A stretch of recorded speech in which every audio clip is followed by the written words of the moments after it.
क्या आपका सपना भी है आईएएस आईपीएस अधिकारी बनना? क्या आर्थिक तंगी बन रही है आपकी राह में अड़चन? बस अब नहीं, अब यूपीएससी की कोचिंग एकदम निशुल्क हमारे सत्यम सर टीम के साथ।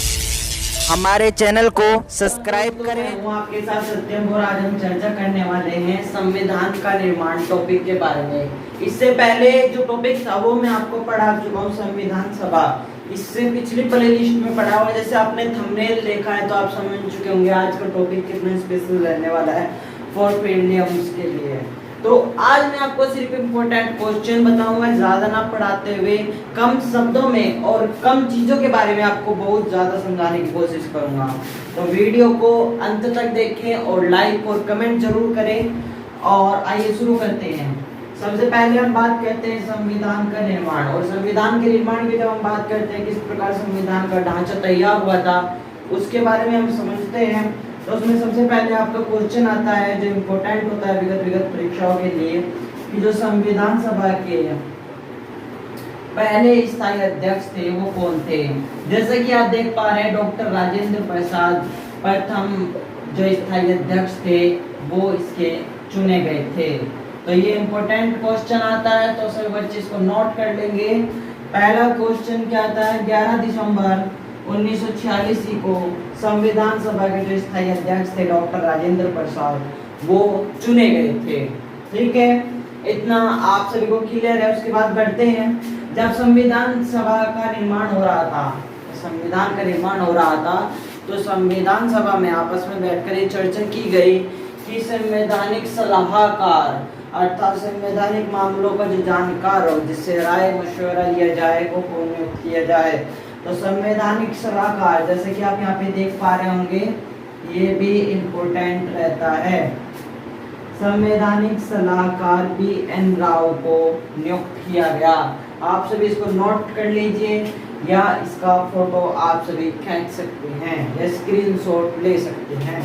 संवैधानिक सलाहकार बी.एन. राव को नियुक्त किया गया। और सबसे वेरी इंपॉर्टेंट जो विगत SSC CGL railway UPSC UP triple PCSC PET आदि विगत परीक्षाओं में पूछा जाता है वो है 13 दिसंबर 1946 को जो प्रस्ताव पारित हुआ, यानी कौन सा प्रस्ताव था तथा किसने वो मतलब पेश किया, उन दोनों के नाम बताओ। तो वो दोनों के नाम मैंने यहाँ पे नहीं लिखे हैं तो वो नाम नोट कर लेंगे।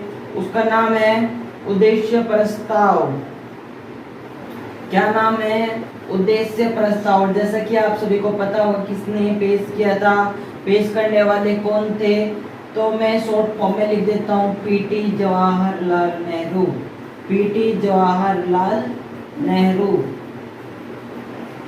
ठीक है, पीटी जवाहरलाल नेहरू ये उद्देश्य प्रस्ताव पेश करने वाले थे। ठीक है, और अब हम देखते हैं अब ये प्रस्ताव पारित कब, यहाँ से दो क्वेश्चन बनते हैं अगर मैं आपको बताने की कोशिश करूं। पहला क्वेश्चन ये है कि प्रस्ताव कब पारित होता है, तो दूसरा बात ये इसमें पूछ ली जाती है कि इसको स्वीकृति कब मिलती है। मान लीजिए प्रस्ताव पारित तो हो गया लेकिन आपको वहां पे गुजारिश इसलिए देता है कि आपसे पूछ लेता है कि आपने पारित प्रस्ताव कर दिया लेकिन उसको स्वीकृति कब मिले, मतलब आप ध्यान नहीं देते। आप जो स्वीकृति होती है आप पारित का जो आप याद करके गए हो 22 जनवरी 1947 आप वहां पे टिक कराते हो, लेकिन आपको ऐसा नहीं करना है। 13 दिसंबर 1946 को यह प्रस्ताव पारित होता है और 22 जनवरी 1947 को इसको स्वीकृति मिलती है। यह उद्देश्य प्रस्ताव प्रस्तावना का मूलभूत आधार बनता है। यह उद्देश्य प्रस्ताव प्रस्तावना का मूलभूत आधार बनता है। तथा इसमें हम ये सभी चीजें वो देखकर चलेंगे जो मैंने आपको इम्पोर्टेंट बताई है। आगे हम आगे चलकर इसकी प्रथम बैठक कहाँ पे होती है तथा उस प्रथम बैठक की अध्यक्षता कौन करता है यह सभी भी देखेंगे। तो आप सभी के पास कुछ टाइम है, इसको स्क्रीनशॉट ले लीजिए या इसको नोट कर लीजिए, फिर मैं आगे बढ़ता हूँ।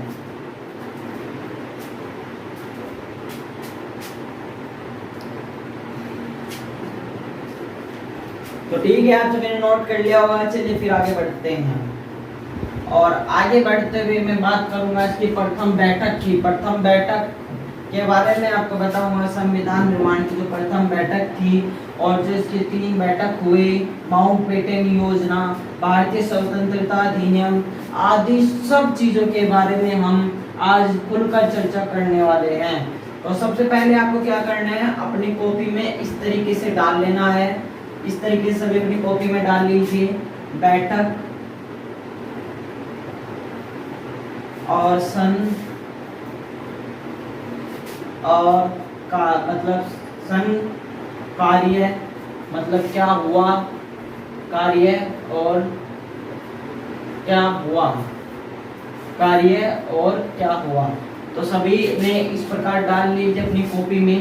सभी पहला डालेंगे, पहला क्रम क्या था, प्रथम बैठक आप लोग डालेंगे। बैठक कौन सी हुई थी, बैठक कौन सी हुई थी, प्रथम बैठक। ठीक है, बैठक कौन सी हुई थी, प्रथम बैठक हुई थी आप सभी की। प्रथम बैठक कब हुई थी, 9 दिसंबर 1946। 9 दिसंबर 1946 को प्रथम बैठक हुई थी। और इसके जो मतलब अध्यक्ष थे वो कौन थे, इस बैठक के अध्यक्ष कौन थे, इस बैठक के अध्यक्ष कौन थे, तो ये नाम लिख लीजिए, डॉक्टर सच्चिदानंद सिन्हा। डॉक्टर सच्चिदानंद सिन्हा। सभी को क्लियर है, डॉक्टर सच्चिदानंद सिन्हा इसके बैठक के प्रथम अध्यक्ष थे। और इस बैठक में मतलब क्या हुआ ये भी आप नोट कीजिए। इसमें आपस में सलाह मशवरा हुआ, मतलब सलाह हुई। ठीक है, तो ये आपने तय लिख लिया। एक ट्रिक बता रहा हूँ मैं आपको, इनको याद करने की एक ट्रिक आपको कोई यूट्यूब चैनल नहीं बताएगा। अगर किसी में हिम्मत है तो बता के दिखा दे, ठीक है ना। तो दूसरी लिखिए आप, जो दूसरी बैठक हुई, दूसरी बैठक नोट कीजिए। दूसरी बैठक कब होती है, दूसरी बैठक 11 दिसंबर 1946 को होती है। दूसरी बैठक कब होती है, 11 दिसंबर 1946 को होती है। दूसरी बैठक कब होती है, दूसरी बैठक 11 दिसंबर 1946 को होती है। और इसमें मतलब जो इसके अध्यक्ष थे इस बैठक के, उसके बारे में हम देखेंगे। जो इसके अध्यक्ष थे, इसमें आपको एक बात ध्यान रखनी है, वो अस्थायी अध्यक्ष थे। जो इसके अध्यक्ष बनाए गए थे वो अस्थायी अध्यक्ष थे। तो आपसे क्वेश्चन पूछ लेगा, दूसरी बैठक के जो अध्यक्ष बनाए गए वो कौन से अध्यक्ष थे, स्थायी अध्यक्ष थे, अस्थायी अध्यक्ष थे। तो कौन से अध्यक्ष थे, अस्थायी अध्यक्ष थे, राइट। और अस्थायी अध्यक्ष का नाम क्या था, तो डॉक्टर राजेंद्र प्रसाद, डॉक्टर राजेंद्र प्रसाद। ठीक है, इतना हो गया, डॉक्टर राजेंद्र प्रसाद थे। और इस बैठक में जो दूसरी बैठक हुई थी, इसमें उपाध्यक्ष कौन थे, उपाध्यक्ष अगर पूछ लिया जाए उपाध्यक्ष कौन थे, अध्यक्ष से बात आता है उपाध्यक्ष कौन थे, उपाध्यक्ष अगर पूछ लिया जाए तो एच.सी. मुखर्जी थे।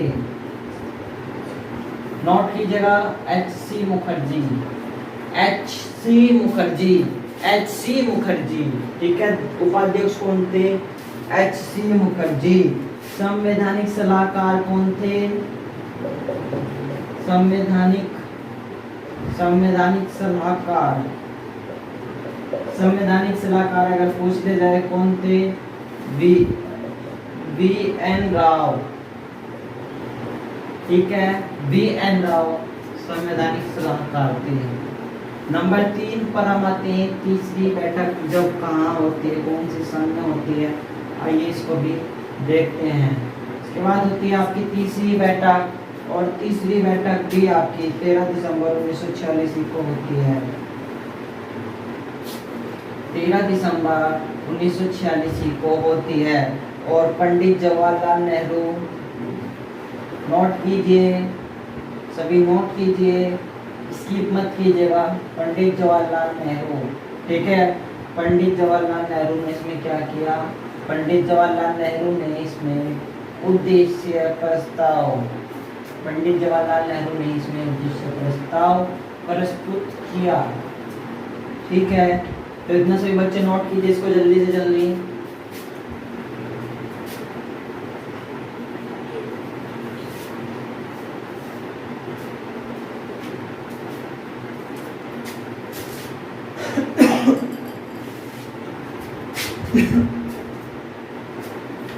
इतना नोट कर लिए, हो गया इतना। चलिए फिर आगे बढ़ते हैं, ये इम्पोर्टेंट है, ऐसी ट्रिक आपको कोई नहीं बताएगा, अगर बता दे तो आप मुझे बता देना। ठीक है, मैंने आपको क्या बताया, क्रम संख्या बैठक सन कार्य क्या हुआ। पहला प्रथम बैठक 9 दिसंबर 1946, अध्यक्ष डॉक्टर सच्चिदानंद सिन्हा। दूसरी बैठक 11 दिसंबर 1940, अध्यक्ष अस्थायी अध्यक्ष थे और ये स्थायी अध्यक्ष थे। तो स्थायी अध्यक्ष कौन थे, स्थायी अध्यक्ष कौन थे, कोई बताएगा, डॉक्टर सच्चिदानंद सिन्हा। ठीक है, अस्थायी अध्यक्ष कौन थे बताना, अस्थायी अध्यक्ष जोर की बताइए, आप बताइए, doctor doctor Rajendra Prasad. Good, doctor Rajendra Prasad. उपाध्यक्ष एस.सी. मुखर्जी। ठीक है, इतना हो गया, चलिए फिर आगे बढ़ते हैं।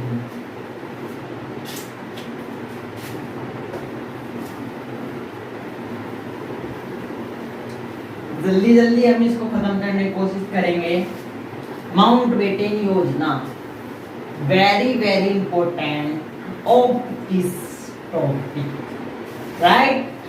तो नोट डाल लीजिए सभी अपनी नोटबुक में, क्योंकि नोटबुक से ही नोट का नाम शुरू होता है, इसमें से अगर बुक हम डालते हैं। ठीक, तो नोट में हम डालते हैं माउंट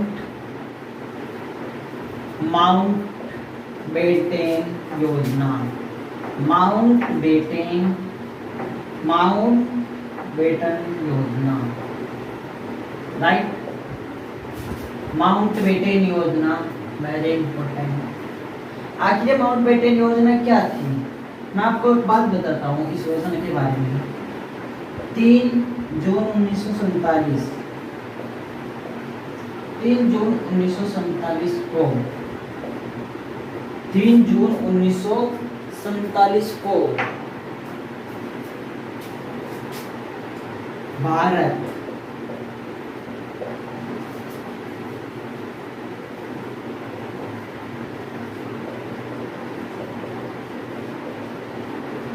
दो हिस्से, कुछ समझ में आ रहा है, भारत 2 हिस्से, 3 जून 1947 को तो समझिए, मतलब भारत 3 जून 1947 को 2 हिस्सों में बट गया, 2 हिस्सों में विभाजित हो गया, ऐसे लिख सकते हैं, विभाजित हो गया। 3 जून 1947 को 2 हिस्सों में क्या हो गया, 2 हिस्सों में विभाजित हो गया। 3 जून 1947 को 2 हिस्सों में विभाजित हो गया, जिससे 2 हिस्सों में बट गया। पहला हिस्सा कौन सा था, भारत, और दूसरा पाकिस्तान। दूसरा कौन सा था, पाकिस्तान। ठीक है, पहला कौन सा था, भारत, और दूसरा कौन सा था, पाकिस्तान। ठीक है, हो गया। चलिए फिर आगे बढ़ते हैं और आगे जानते हैं आगे क्या क्या होता है। ठीक है, तो माउंट बेटन योजना का मतलब आप समझ चुके होंगे, यह एक ऐसी योजना थी जिसमें भारत को विभाजीकरण के बारे में, इसका तुष्टिकरण आपको समझ में आता है। आप इसको एक ट्रिक से याद कर सकते हैं, विभाजीकरण। अगर आपको उसको याद रखना है तो विभाजीकरण याद रखिए। कब विभाजीकरण हुआ था, 3 जून 1947 को। ठीक है, आइए फिर आगे बढ़ते हैं और आगे इस चीज़ के बारे में जानकारी लेते हैं। इतना आप सबने नोट नहीं किया तो उसको नोट कीजिए जल्दी से जल्दी।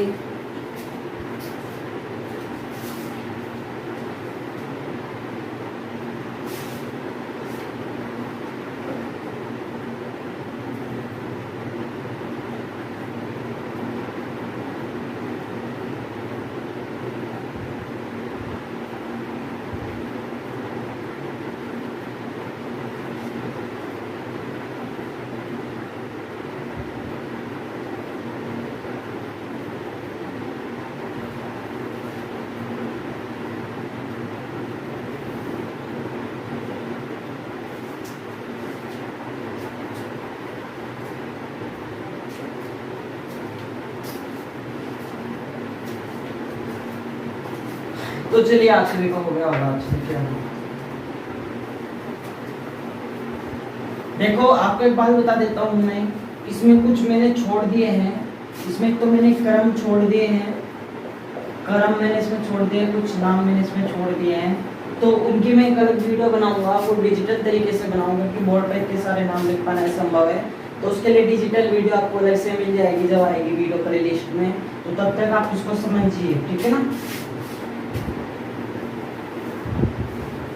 देखिए मैं आपको जैसे बता रहा था उद्देश्य प्रस्ताव, ठीक है, उद्देश्य प्रस्ताव 13 दिसंबर 1946, पीटी जवाहरलाल नेहरू, राइट, पंडित जवाहरलाल नेहरू। अब क्या होता है, इस उद्देश्य प्रस्ताव को स्वीकृति मिल जाती है, इस उद्देश्य प्रस्ताव को क्या होता है, स्वीकृति मिल जाती है, ठीक है। मान लीजिए उद्देश्य प्रस्ताव को स्वीकृति मिल गई, हम मानते हैं वह संविधान सभा में प्रस्तुत पंडित जवाहरलाल नेहरू जी ने कर दिया, लेकिन मिलने के बाद संविधान सभा में जो उसको मतलब स्वीकृति मिलती है, स्वीकृति जब उनको मिलती है तो स्वीकृति मिलने के बाद एक प्रारूप समिति का गठन किया गया। This is very very important of this topic, प्रारूप समिति, याद रखेंगे क्या बता रहा हूं मैं आपको। इसके बाद आती है और बहुत इंपॉर्टेंट है, नाम लिख देता हूं, प्रारूप समिति, नोट कीजिए, प्रारूप समिति, प्रारूप समिति, ठीक है, प्रारूप समिति इज वेरी वेरी इंपॉर्टेंट। प्रारूप समिति क्या थी, इसके बारे में हम चर्चा करते हैं। प्रारूप समिति 19 अगस्त 1947 को इसका गठन किया गया। तो सबसे पहले अगर सन पूछ लिया जाए कि किस सन में ये गठन किया गया, तो 19 अगस्त 1947 ही आपको क्या रखना है, याद रखना है। 19 अगस्त 1947 को इस प्रारूप समिति का क्या किया गया, गठन किया गया, क्या किया गया, गठन किया गया। अगर अध्यक्ष के बारे में पूछ ले, अगर अध्यक्ष के बारे में पूछ ले, इसके अध्यक्ष कौन थे, तो डॉक्टर भीमराव अंबेडकर, डॉक्टर भीमराव अंबेडकर, ठीक है, अध्यक्ष कौन थे, डॉक्टर भीमराव अंबेडकर। 2 क्वेश्चन आपके कंपल्सरी इस समिति से बनते हैं और 2 क्वेश्चन हम देख चुके हैं। पहला क्या, सन कौन सी थी, 19 अगस्त 1947, अध्यक्ष कौन थे, डॉक्टर भीमराव अंबेडकर थे। और इस समिति पर विचार करने के लिए, इस समिति को पर विचार करने मतलब जब ये इसका क्या हो चुका था, गठन से चीज आते, मान लीजिए जब भी कोई गठन होता है, मतलब कोई भी संगठन होता है, तो उस पर क्या किया जाता है, विचार किया जाता है। तो विचार कहाँ किया गया, इस पर किया गया, और ये विचार कहाँ से कहाँ तक जाता है, ये विचार आपका संविधान सभा में जाता है।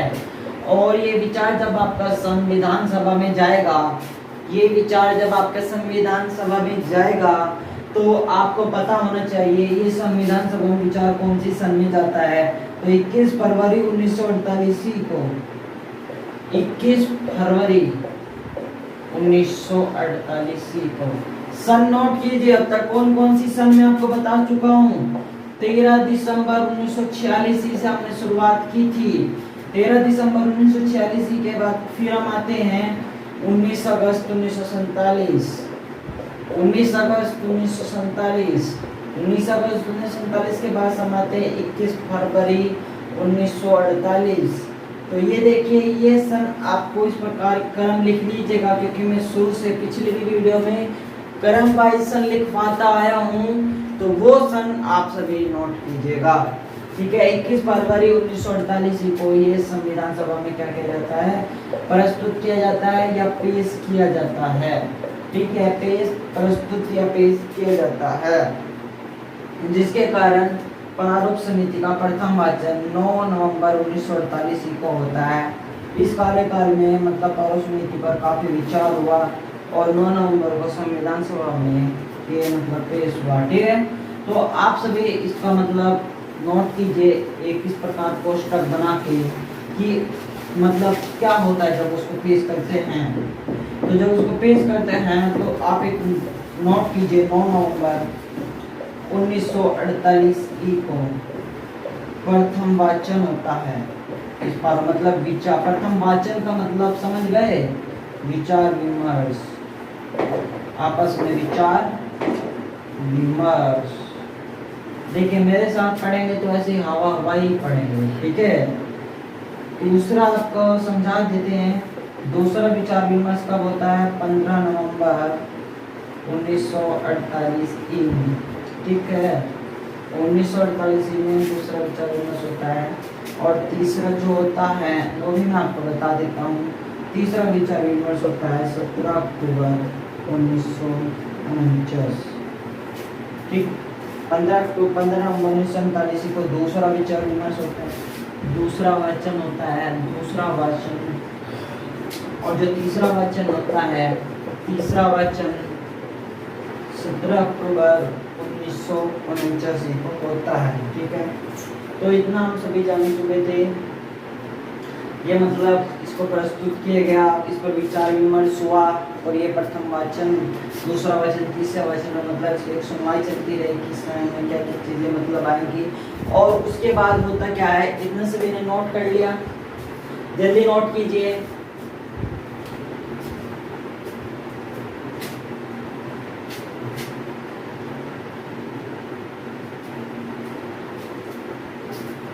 चलिए फिर आगे बढ़ते हैं, सभी ने नोट कर लिया।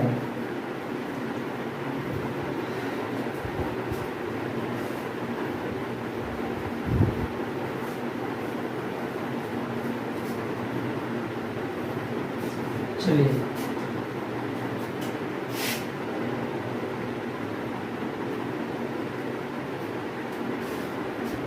तो फारूक समिति हम पढ़ रहे थे, तो आप सभी लोगों से विनती है कि वीडियो को स्किप ना कर करके वीडियो को आप सभी अपने दोस्तों तक पहुंचाते रहिए, क्योंकि आपको पढ़ाने के लिए बहुत मेहनत लगती है और आप सभी समझ सकते हैं कि इस मेहनत को आप व्यर्थ ना समझें और वीडियो को लाइक और कमेंट बना के रखें, ठीक है। तो चलिए फिर स्टार्ट करते हैं। आओ सुनते हैं।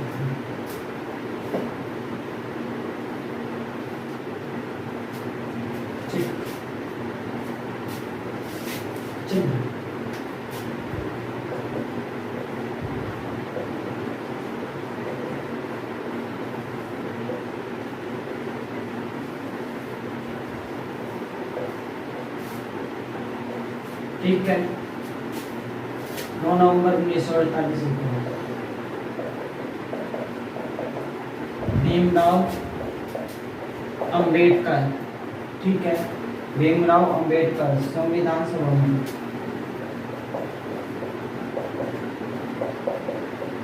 संविधान सभा में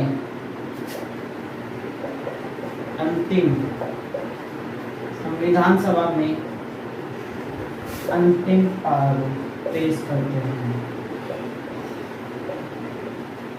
अंतिम प्रारूप जब वो पेश करते हैं तो एक बात और कहते हैं, एक बात याद रखिएगा। इसलिए आपसे विनती है, इन छोटी छोटी वीडियो में जितना भी मैंने बताया है वो सभी आप नोट करेंगे, आप सभी याद करेंगे, उसे अपनी कॉपी में लिखेंगे और आगे जो हम नेक्स्ट टॉपिक में पढ़ेंगे, आगे का हम आपको बता देते हैं। आगे हम जो पढ़ेंगे संविधान निर्माण में कितना खर्च हुआ, संविधान सभा का प्रमुख कार्य आदि के हम बारे में देखेंगे और फिर आगे भी संविधान निर्माण और संविधान सभा के टॉपिक ही आगे चलता रहेगा। पार्ट 3 में बहुत जल्द मिलेंगे आपसे। तब तक के लिए चैनल को सब्सक्राइब कीजिए, अपने सभी दोस्तों तक इस चैनल को पहुंचाइए। जय हिंद, जय भारत, धन्यवाद।